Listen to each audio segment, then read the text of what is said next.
Summer 2023 might have been the most exciting summer I've ever had, in addition to seeing my three favorite musical acts live.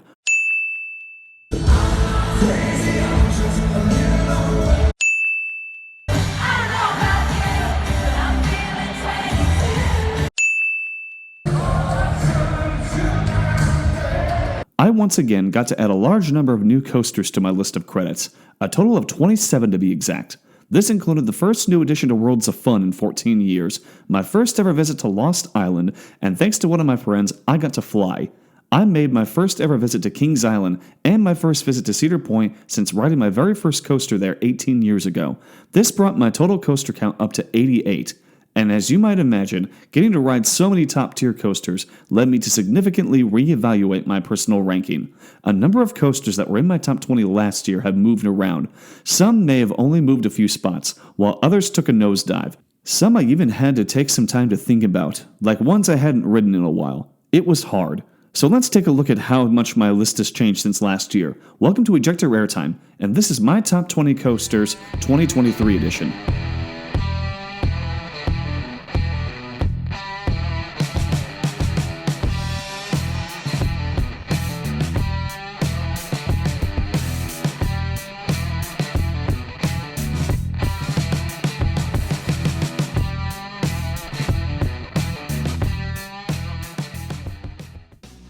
Before we get into it, please don't forget to subscribe to the channel so you don't miss any future content. Also, please be sure to give this video a like, as that will really help against the YouTube algorithm. Also, keep in mind that this list is all based on my own personal opinion and experiences, so feel free to make your own judgments at the end of the video. Starting off my top 20 is Orion at Kings Island. This was my very first experience on a Giga Coaster, and this one has been incredibly polarizing as early as its announcement. Some were even complaining on the internet just because it wasn't taller and faster than Fury 325. All I could think was how myself and anyone who lives close to Worlds of Fun would be happy just to even have a Giga Coaster in their home park. With the airtime-filled Diamondback in the same park, B&M had to give this coaster a different ride experience in order to properly set it apart, and they did a great job. Orion is a great showcase of speed. At 91 miles per hour, it ends up feeling like the ride is over pretty quick. But that Stengo dive and the upward helix are great elements. A solid addition to the park in my opinion. Number 19. Kraken at SeaWorld Orlando. I haven't ridden Kraken since my high school band trip to Orlando in 2008, and since then I have ridden a lot more impressive B&M coasters, but I still like to think back on that trip, which helped me get over some of my hesitations about getting on bigger coasters. Kraken was one of the first coasters with inversions I ever went on, and I remember having so much fun riding it. SeaWorld was pretty empty the morning of Thanksgiving, and Kraken was a walk-on. I enjoyed it so much that I ended up riding the coaster 20 times that morning. To think that this was at one time my number one favorite. Number 18. Valravn at Cedar Point. Another polarizing coaster. I walked off of this one fairly surprised. I had never experienced a dive coaster before this summer. Say what you want, but these things are fun. That feeling of hanging over the edge in the front row from the seats furthest over is a great thrill, with nothing directly below you. It's so much fun. The first drop and the hang time on the inversions were also really amazing. Pair that with such a glossy, smooth experience, and you have a really enjoyable coaster. It's amazing to think that with such a stacked lineup, so many of the coasters at Cedar Point could easily be the star attraction at so many other parks. Valravn is no exception, and I personally think this is one incredibly underrated coaster. Number 17. Raptor at Cedar Point. It shouldn't be too surprising that a lot of coasters from Cedar Point are going to appear on this list. Raptor is regarded as one of the best B&M inverts around, and I will agree. First of all, even though it's one of the earliest ones to be built, dating back to 1994, it's still very smooth. It also has that iconic roar that is synonymous with older B&Ms, and this is because the track isn't filled with sand.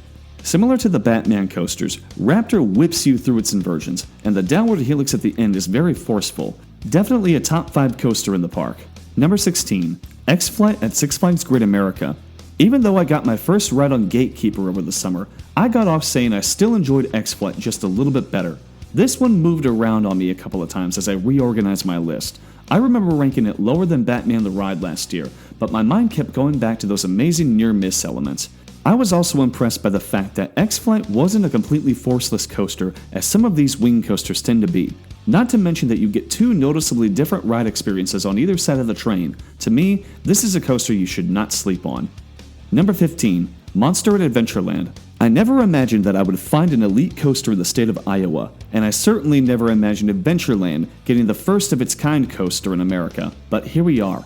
After going so many years without a new coaster, Adventureland immediately became a park worth visiting thanks to the addition of Monster. This thing features a 101-degree drop, 5 inversions full of hang time, and a few surprising airtime moments that are all experienced with only a lap bar. It is an intense experience that absolutely blew me away. Number 14. Superman Ultimate Flight at Six Flags Great America. Despite having slow operations, flying coasters offer such an incredible experience. For me, it all centers around that insanely intense pretzel loop. Some elements try to rip your face off, but the pretzel loop tries to completely flatten you into the ground. I felt so much pressure on my chest that it literally took my breath away. I also remember it caused me to gray out for just a moment. And while the rest of the coaster is pretty tame, it doesn't make it any less exciting. I really wish there were more flying coasters out there. What park do you think will be the next to get one? Number 13. Incredible Hulk at Islands of Adventure. It's been a minute since I last rode this one. Back in 2008, I was only 16 and had only been on like 5 coasters, all of which were pretty tame. Incredible Hulk was a turning point for me. This was the first launch and the first looping coaster I'd ever been on. As you could imagine, I was pretty intimidated by it, but I owe a lot to my friend who I rode it with. I told him to make sure I got on this coaster. Sure enough, I quickly got over my fear and I had the best time. This ended up being my favorite coaster on that trip to Orlando. I really need to visit again and ride all the coasters that have been added over the last 15 years. Number 12. Outlaw Run at Silver Dollar City. This was my first experience with RMC, and for the last few years, I've had this coaster at number 1. The airtime off the first drop in the last row is amazing, and the inversions are absolutely incredible. Unfortunately, the last time I rode it was 2018. It was a little bumpy at the time, and I have gotten on so many new credits since then. I will have to get back to Silver Dollar City again soon to see if it still holds up as well as I remember. Number 11. Diamondback at Kings Island. When Cedar Fair took over this park, they took a strong interest in it. Kings Island became the favorite child of the chain for a few years, with additions such as Banshee, Mystic Timbers, and Orion making it a top-tier park of the chain. But it all started with Diamondback in 2009. This coaster is a prime example of what B&M can do when they get it right. The abundance of floater airtime and the incredibly satisfying splashdown finale and long ride experience make it an all-around fun coaster. Starting off my top 10 is Banshee, also at Kings Island. Back in May, I had a hard time deciding if I liked this one more than Raptor, which I rode the following day. These are both such amazing inverts with incredibly strong layouts. Banshee just blew me away. It features several very intense elements. The pretzel knot and the loop that followed tried to rip my face off. That's how intense this coaster is. It also maintains good pacing throughout its 7 inversions. Also, that slow inline twist at the end offered great hang time. In the end, I gave this coaster the chef's kiss. That's how exciting it was. Number 9. Time Traveler at Silver Dollar City. This already impressive park has a great collection of coasters, but when Mack Rides installed the first of their extreme spinning coaster model, they got everyone's attention. Spinning coaster cars have long been seen on more family-oriented rides. We've seen these on Wild Mouse coasters and on clone coasters from Maurer and Gerstlauer, but never before on a high-thrill coaster. With such a unique terrain of Silver Dollar City, Mack got really creative with this one. The ride features a vertical drop immediately out of the station, and the layout includes 3 inversions and 2 LSM launches. This layout would be impressive on its own, but adding the spinning cars means no ride is going to be twice the same. Pair this with an impressive backstory and amazing theming in the queue, it's safe to say that this ride has it all. Number 8. Goliath at Six Flags Great America. Even though Outlaw Run came first, Goliath stepped it up a bit. This RMC Woody currently stands as the fastest wooden coaster in the world, with a top speed of 72 miles per hour. Most people argue that this coaster could have been made longer, and I kind of agree. Just imagine what the layout could have been like had RMC made it go around one more lap. Despite this, Goliath still has a rapid-fire layout with a lot of unique elements. The overbank turns are insane, and the hang time you get on the dive loop and the zero-G stall were unlike anything I'd ever experienced up to that point. As if that weren't enough, each ejector airtime moment on this coaster makes it so relentless. RMC never fails to impress. Number 7. Magnum XL 200 at Cedar Point. In 1989, Cedar Point fired the first shots in what became known as the Coaster Wars. Every major amusement park spent the 1990s and early 2000s clamoring to break every roller coaster record they could. Tallest, fastest, longest, but it all started with Magnum, the first hypercoaster. Featuring a 205-foot first tail, this was unheard of at the time. More impressive to me is the fact that this coaster was designed and built all by hand and without the use of computers. This means that Magnum is not as smooth as some of the coasters we see today, but I feel like Magnum benefits from some of this, as it really gives the coaster a lot more personality. For enthusiasts, what makes this coaster a huge favorite is the airtime-filled finale of perfectly triangular camelbacks. I rode this in what many consider to be the magic seat, Car 1, Row 3, and it did not disappoint. This stands as some of the strongest airtime I've ever experienced. If you've never experienced Magnum in the magic seat, go do it. It's worth the wait. Number 6. Raging Bull at Six Flags Great America. Where Magnum has an insane finish, Raging Bull has the most insane opening. The B&M coasters of today don't feature a pre-drop like some of the earlier ones do. This means that the track levels off the top of the lift, allowing the train to pick up some speed just before cresting over the first drop. If you're riding in the front row, it's not that noticeable, but in the very last row, Raging Bull features one of the most violent airtime moments of all time. I wasn't stapled by my lap bar on my first ride, and I felt like I was about to be launched across the freeway that runs alongside the park. This isn't the only strong airtime moment on this coaster either. In the last row, the drop off the mid-course brake run is also quite strong, and so is the camelback that follows. Raging Bull is considered by many one of the most polarizing coasters out there. Most B&M hypercoasters feature an out-and-back layout full of airtime, but Raging Bull has a twister layout instead. I'm a part of the group that absolutely loves this coaster, and I think it deserves more praise than it gets. Just take some time to wait for a seat in row 9, and you'll see what I mean. Number 5. Mystic Timbers at Kings Island. When GCI gets it right, the result is one amazing wooden coaster. Mystic Timbers is a great example of this. I go into more detail on this coaster in my video comparing it to Prowler at Worlds of Fun, but I will say that this one has such a strong layout. It's one of the smoothest wooden coasters I've ever been on, and it has a lot of strong airtime moments since it stays low to the ground throughout the ride. It also features a very impressive and well thought out backstory and theme, and a creepy one at that. I did not expect to enjoy Mystic Timbers as much as I did. Number 4. The Beast at Kings Island. In my initial ranking video, I had this one just behind Mystic Timbers. But the more I've thought about it, I honestly think I enjoyed this one just a little bit more. I walked off the Beast so impressed. This legendary wooden coaster was built in-house by Kings Island back in 1979, and nearly 50 years later, it still stands as the longest wooden coaster in the world, with a track length of nearly 7,400 feet.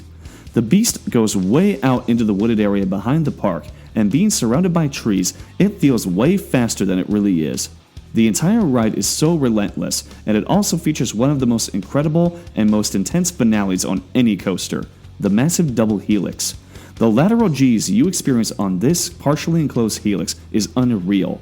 I've heard time and time again how amazing this coaster is, and on my first visit to Kings Island, it was the final coaster I rode that day, and it blew my mind. I really need to get back to this park and experience the coaster at night. When it gets dark, you can't see anything. Night rides on the Beast are said to be the stuff of legend. It's amazing that a coaster can still be considered one of the best in the world after so many years. Currently, the Beast stands as my favorite wooden coaster that I've ever been on. Number 3. Millennium Force at Cedar Point. The fact that Cedar Point dominates my top 3 just shows how incredibly stacked the coaster lineup is at this park. Many of the coasters at Cedar Point would be the star attraction if they were built in any other amusement park. Millennium Force opened in 2000 as the first Giga Coaster, the first to crack the 300-foot mark. While it wasn't my first Giga Coaster, I did still take a personal milestone on it and made it my 75th credit, and what a great way to start the day when I made my return to Cedar Point. I even got the back row, which offers some decent airtime going over the first drop. I know that this has become yet another polarizing coaster, but you can't ignore the impact that Millennium Force has had on the industry. It is a great showcase of speed and an overall very exciting ride experience. Number 2. Maverick at Cedar Point. Millennium Force showcases its speed with large drawn-out overbank turns, but Maverick does it by staying low to the ground with a lot of snappy elements. You get some of the best laterals on the quick turns and inversions, and very strong airtime on the camelback. Maverick also features an amazing 70-mile-per-hour launch out of the tunnel. After giving us 3 insane coasters that showcase height and speed, Maverick proved that you don't have to be the tallest to give an unforgettable ride experience. Just a heads up, If you're gonna ride the front row on Maverick, make sure you close your mouth, because otherwise you're gonna get a nice mouthful of protein.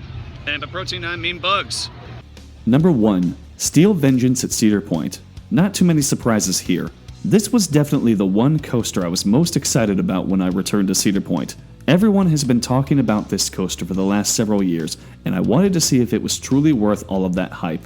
When Cedar Point decided to close their massive wooden coaster, Mean Streak, the rumors immediately began to circulate around RMC, coming to give it the Iron Horse treatment. The end result was a massive hybrid coaster with the most airtime of any coaster in existence. This is currently the only RMC hybrid I've been on, but when I got off this coaster, I had to sit down and catch my breath. The first half features outer bank turns and 2 great inversions, but once it leaves the mid-course, it dives into that wooden structure. And with all of those supports surrounding you, it's hard to see what's coming up next. The rest of the layout is rapid fire, one crazy airtime moment right after another, with many sharp turns and several inversions sprinkled in. It offers the full package, and in my opinion, it certainly was worth all of that hype. RMC absolutely nailed it. They created a masterpiece with this coaster, and that is why it is currently standing as my all-time favorite. That's gonna do it for this video. Let me know in the comments what your favorite coasters are. Thank you so much for watching. Please don't forget to like this video and subscribe to the channel so you don't miss any future content.